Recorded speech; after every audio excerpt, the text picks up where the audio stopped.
Telugu cinema ఇండస్ట్రీలో top ప్రొడ్యూసర్గా వెలుగొందుతున్న వారిలో నాగవంశీ ఒకరు. సితారా ఎంటర్టైన్మెంట్స్ బ్యానర్ మీద ఆయన సినిమాలు చేస్తూ ఉంటాడు. ఒక సినిమాని సక్సెస్ చేయడానికి నాగవంశీ విపరీతమైన ప్రమోషన్స్ చేస్తాడు. కొన్ని సందర్భాల్లో ఆయన ఇచ్చిన ఇంటర్వ్యూలు సైతం వైరల్ అవుతూ ఉంటాయి. మరికొన్ని సందర్భాల్లో ఆయన ట్రోల్కి గురవుతూ ఉంటాడు. ఇక ఒక రకంగా చెప్పాలంటే ఆయన్ని ట్రోల్ చేసినా ఆయన కావాలనే కొన్ని మాటలైతే మాట్లాడుతూ ఉంటాడని కొంతమంది సినిమా మేధావులు సైతం చెబుతూ ఉంటారు. 2025వ సంవత్సరంలో ఆయన చేసిన సినిమాలు తనను చాలా వరకు ఇబ్బంది పెట్టాయని చెప్పాలి.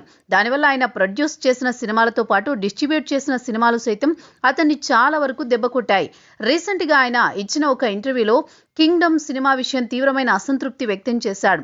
ఆ మూవీ సూపర్ సక్సెస్ అవుతుంది అనుకున్నాం, కానీ ఫ్లాప్ అవుతుందని ఎప్పుడూ అనుకోలేదు. బహుశా సెకండ్ హాఫ్లో మేము చేసిన కొన్ని తప్పిదాల వల్లే ఆ సినిమా ఆడలేదేమో అంటూ ఆయన చాలా ఓపెన్ గానే మాట్లాడాడు. సినిమా హిట్ అయితేనే దర్శకులతో ర్యాపో మెయింటైన్ చేస్తారు, లేకపోతే వారిని పక్కన పెట్టేస్తారు అనేది అవాస్తవమని, మంచి ర్యాపో కుదిరితే సినిమాలు ఫ్లాప్ అయినా కూడా ఆ దర్శకులు మేము వదులుకునే ప్రసక్తి ఉండదని చెప్పారు. అలాగే మనకు సెట్ అవ్వని దర్శకుడు సూపర్ సక్సెస్ అందించిన వాళ్లతో మనం మరొక సినిమా చేసే అవకాశం ఉండదని ఆయన చాలా స్ట్రైట్ గా సమాధానమైతే చెప్పారు.